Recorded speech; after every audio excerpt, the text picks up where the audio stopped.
Good morning मंडळी. आज जरा लेटच उठलोय कारण आजपासून नाईट शिफ्ट चालू झाल्या माझी. त्यामुळे उठलो, आंघोळ पाणी सगळं आवरलं आणि म्हणलं जरा बेड सरळ करूया. तर ज्या ना कोणाला त्या व्हेकन्सीबद्दल इन्फॉर्मेशन जी पाहिजे होती ती मिळालेली नाही, त्यांनी मला डायरेक्ट DM करा. मी सगळी इन्फॉर्मेशन तुम्हाला सेंड करेन. आणि रोजच्या प्रमाणे हे सगळं आवरलं आणि बाहेर पडायचं म्हणलं. तर नमस्कार मंडळी, मी निवेल काम करतोय फार्मामध्ये. नित्यनेमानं असं महादेवाला पाया पडलो आणि भुका लागलेल्या म्हणलं नाश्त्याला काय असा विचार डोक्यात येत होता. तेवढ्यात आलो, इथे येऊन पोचलो. बघितलं तर नाश्त्याला पोहे होते, चहा पोहे एकदम मस्तपैकी नाश्ता केला आणि रूमवर आलो जरा इकडे तिकडे टाइमपास केला, व्हिडिओ एडिटिंग केलं आणि जेवायला आलो. जेवून आता चाललोय रूमवर. जायचं निवांत झोपून टाकायचा असा विचार केला. झोपलो आणि तेवढ्यात विकास भाई आलं, म्हणला चहा पिऊन येऊया.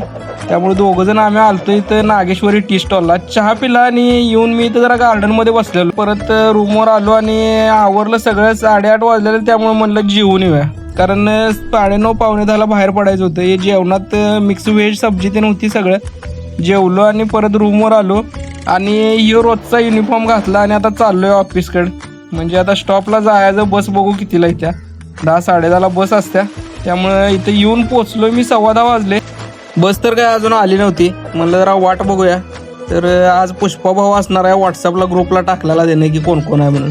भावाने एकदम फ्लॉवर नाही फायर आहे म्हणत अशी एंट्री मारला. मी पण बसलो बसमध्ये आणि आम्ही आता चाललोय कंपनीकडे. आज ट्रॅफिक लईच कमी होतं, त्यामुळे एकदम रात पोचलोय इथं टायमात आम्ही येऊन. आता भेटू आपण उद्या नेक्स्ट ब्लॉगमध्ये. Good night.